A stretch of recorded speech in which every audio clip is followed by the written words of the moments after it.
एक पेप्सी बेचने वाले को भारत रत्न मिल सकता है, एक दलित मसीहा को भारत रत्न क्यों नहीं। मानवर काशीराम साहब को लेकर के बहन मायावती ने दिया बड़ा अपडेट। आज की वो कई बड़ी खबर है जिस पर बातचीत करेंगे।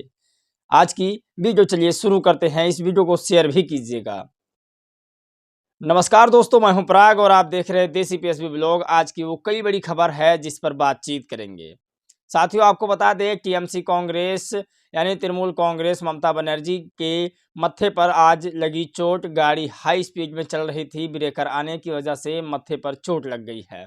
पूरा कहानी क्या है आपको बताएंगे। आज तक वालों ने ट्वीट करके लिखा है, वहीं पर टाइम्स ऑफ बीएसपी ने ट्वीट करके लिखा है कि किस तरह से दलितों के एक मसीहा को भारत रत्न मिलना चाहिए। कि खबर आपको बताते हैं और आपको वो सारी खबरें आज बताएंगे जो लगातार ट्विटर पर ट्रेंड कर रही है, टीवी अखबार नहीं दिखा रहा है।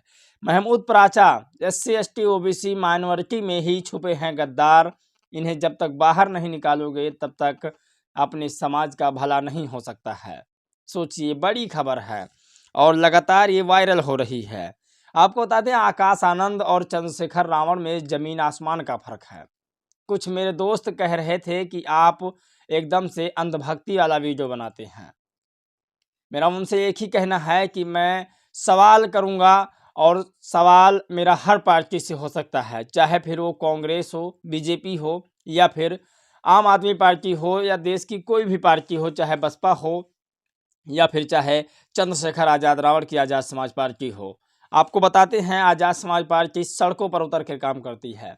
भीम आर्मी के जो नेता हैं, जितने भी कार्यकर्ता हैं, वो सड़कों पर उतर के काम करते हैं।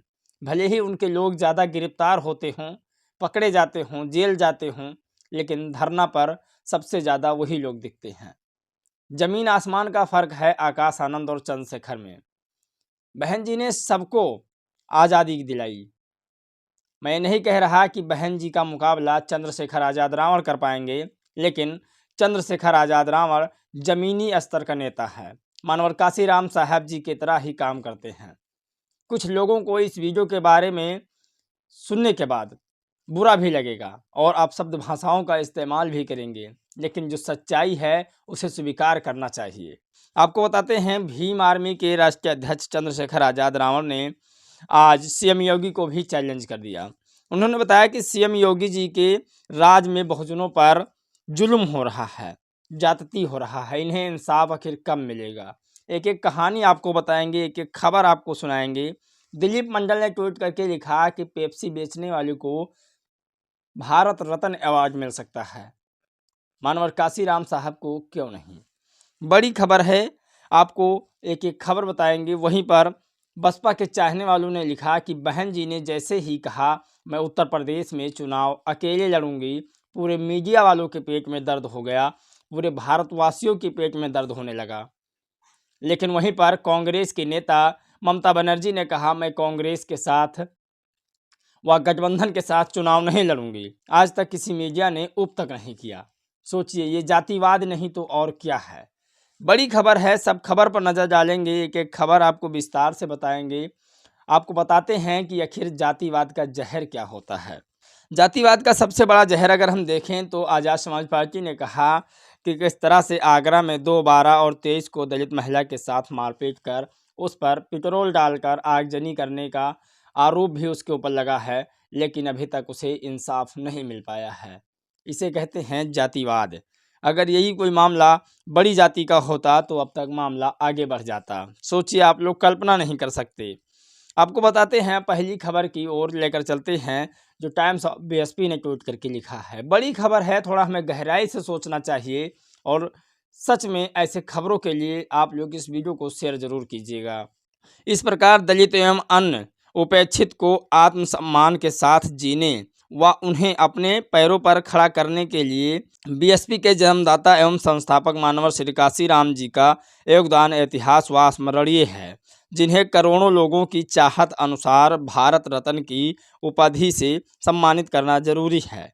बहन मायावती जी उन्होंने बताया कि करोड़ों दलितों वंचितों के मसीहा थे, जिन्होंने एक ऐसे रास्ते पर लाकर सबको खड़ा किया कि अब वो पढ़ने लिखने में भी सक्षम है। तो ऐसे व्यक्ति को भारत रत्न क्यों नहीं। एक पेप्सी बेचने वाले को भारत रत्न से सम्मानित किया जाता है, लेकिन वहीं पर ऐसे लोगों को क्यों नहीं सम्मानित किया जाता। ये मेरा वक्तव्य नहीं है, ये ट्विटर पर दिलीप मंडल साहब का ट्वीट है। आपको बड़ी खबर बताते हैं जो आज तक ने ट्वीट करके लिखा ममता बनर्जी जी के बारे में। ये बड़ी खबर है, आप लोग शेयर भी कीजिएगा। दूसरी गाड़ी की स्पीड 200 kmph थी। ब्रेक लगाने पर डैशबोर्ड पर लगी सिर, चोट लगने के बाद बोली ममता। पश्चिम बंगाल की सीएम ममता बनर्जी बुधवार को बर्धमान से कोलकाता लौटते वक्त घायल हो गई हैं। उनके सिर में चोट आई है। रास्ते में विजिबिलिटी कम होने और फाग के कारण यह हादसा हुआ। इस घटना के बाद ममता बनर्जी ने कहा कि एक गाड़ी दूसरी ओर से 200 किलोमीटर की स्पीड से आ रही थी। वह काफिले में जा घुसी। इसके चलते ड्राइवर को अचानक ब्रेक लगाने पड़े और मेरा सिर डैशबोर्ड से टकराया गया। इससे मेरे माथे पर चोट लग गई है। सोचिए, फॉग इतना ज़्यादा है, कोहरा इतना ज़्यादा है कि हर व्यक्ति इसके चपेट में आ जाता है। तो कृपया इंडिकेटर के साथ में चलें। और आपको बड़ी खबर आज बताते हैं जिसे महमूद प्राचा ने ट्वीट करके लिखा है। इस खबर को शेयर कीजिएगा। आखिर इन्होंने क्यों कहा कि SC ST OBC ही दुश्मन है अपने जातियों, अपने समाजों का। पूरा मामला क्या है आपको बताते हैं। SC ST OBC it is minority वर्ग में छिपे गद्दारों की पहचान जरूरी है। मणिपुर हिंसा का मास्टरमाइंड गिरफ्तार हो। चीन से 2000 किलोमीटर जमीन वापस लो। RSS और नेताओं की पड़ोसी देश में साठगांठ से सावधान। जो लीडर मौन हैं वही गद्दार हैं। उन्होंने बताया जो सड़क पर बहुजन समाज नहीं उतर रहा है वही गद्दार है। ये बड़ी खबर उन्होंने बताई है। उन्होंने बताया अपने में ही छुपे बड़े गद्दारों से कैसे बचा जाए। आपको खबर बताते हैं जो लगातार आज वायरल हो रही है। भीम आर्मी भारत एकता मिशन ने इसे ट्वीट करके लिखा है, जरा इसे समझते हैं। उत्तर प्रदेश स्मारक समिति कर्मचारियों का वेतन विसंगति के कारण चल रहे आंदोलन में इको गार्डन लखनऊ पहुंचे माननीय भीम आर्मी चीफ जी और उनकी लड़ाई को आगे बढ़ाने का आश्वासन दिया। यूपी सरकार समिति कर्मचारियों का वेतन विसंगति और NPS के 800 करोड़ का घोटाला। सोचिए, ये बड़ी खबर है। वो सारी खबरें आज एक एक करके बताऊंगा जो लगातार वायरल हो रही है। बहुजन समाज की खबरें हैं, इसलिए टीवी पर ज़्यादा आपको नहीं मिलेगा। ऐसे खबरों के लिए हमारे चैनल को भी सब्सक्राइब कीजिएगा, शेयर कीजिएगा, ताकि सभी लोग इस जानकारी से रूबरू हो जाएं। आपको बताते हैं दूसरी खबर क्या है जो भीम आर्मी ने ट्वीट करके लिखी है। पहले तो यहाँ पर तस्वीर आप देखिए। तस्वीर, ये दो तस्वीर लगातार वायरल हो रही है भीम आर्मी चीफ की। आज़ाद समाज पार्टी ने ट्वीट करके लिखा है कि CM योगी जी के राज में बहुजनों की कहीं सुनवाई नहीं। आगरा में 2, 12 और 23 को दलित महिला के साथ मारपीट, बलात्कार का प्रयास और पेट्रोल छिड़ककर जिंदा जलाने का प्रयास अति निंदनीय है। उससे भी ज़्यादा निंदनीय कि पुलिस का व्यवहार कि महिला की रिपोर्ट तक नहीं लिखी जा रही है। शीघ्र और सख्त कार्रवाई हो। सोचिए, बड़ी खबर है। ऐसे बहुजन समाज को कब तक तड़फाया जाएगा। इंसाफ लगाने तक की गुहार की जाती है, तब भी उसे इंसाफ नहीं मिल पाता है। काफ़ी दिनों से मामला लटका है और अभी तक गिरफ्तारी छोड़िए, अभी तक FIR तक नहीं लिखा गया है। दिलीप मंडल साहब ने एक बड़ी खबर ट्वीट करके लिखी है जिसे सुनना बेहद ज़रूरी है। दिलीप मंडल ने लिखा, खिलाड़ियों को भारत रत्न देने का नियम और परंपरा दोनों नहीं थी। इसीलिए जयपाल सिंह मुंडा से लेकर मेजर ध्यानचंद जैसे ओलंपिक गोल्ड मेडलिस्ट जीतने वाले को भारत रत्न नहीं दिया गया। फिर एक पेप्सी विक्रेता के लिए कांग्रेस 2014 लोकसभा चुनाव से पहले भारत रत्न की बदल दिए। इसके पीछे का राज मुझे पता है पर बताऊंगा नहीं। सिर्फ जाति का मामला नहीं है, जाति है पर कुछ एक्स्ट्रा भी है। राजीव शुक्ला सब जानते हैं। दिलीप मंडल साहब ने इसे ट्वीट करके लिखा है। आप लोग इनकी ID चेक कर सकते हैं। मैं जो भी खबरें बताता हूँ सही खबरें बताता हूँ। ऐसे प्रोफेसर, ऐसे पत्रकारों की खबरें लेता हूँ जो सही जानकारी देते हैं और आप लोगों को मैं बताने की हमेशा कोशिश किया करता हूँ। आखिरकार वो लास्ट की खबर हम आपको बताएंगे जिसे लेकर सियासी गर्मा गर्मी है। बहन जी ने जैसे ही कहा कि हम चुनाव अकेले लड़ेंगे, अखिलेश यादव मायावती को कई प्रकार के अपशब्दों का इस्तेमाल करने लगे कि अब बीजेपी के साथ हो गई हैं, तथा कई ऐसी पार्टियां हैं जो बहन जी को उस निगाह से देखने लगी मानो ये बीजेपी के साथ मिल गई हों। सोचिए, तृणमूल कांग्रेस ममता बनर्जी ने कहा मैं गठबंधन के साथ नहीं चुनाव लड़ूंगी। इस पर किसी ने उप तक नहीं बोला। राहुल गांधी हों, अखिलेश यादव हों, इनकी क्या मजाल कि ममता बनर्जी से बोल जाएं।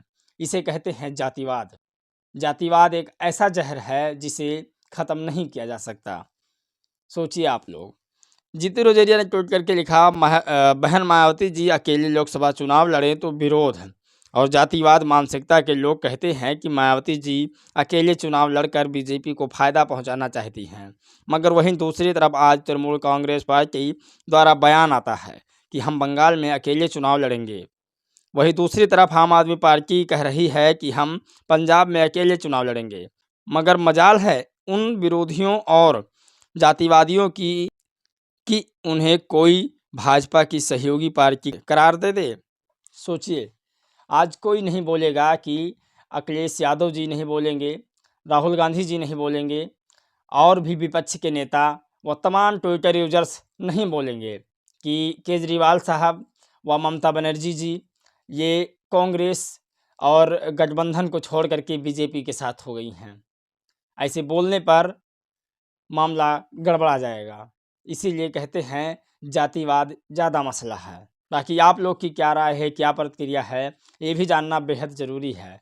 आप लोग इसे शेयर ज़रूर कीजिएगा ताकि उन सभी लोगों तक यह वीडियो पहुँचे और सभी लोग इससे रूबरू हो जाएं, इससे जागरूक हो सकें। इस वीडियो में बस इतना ही। मिलेंगे एक और खबर के साथ, तब तक के लिए जय भीम, नमो बुद्धाय।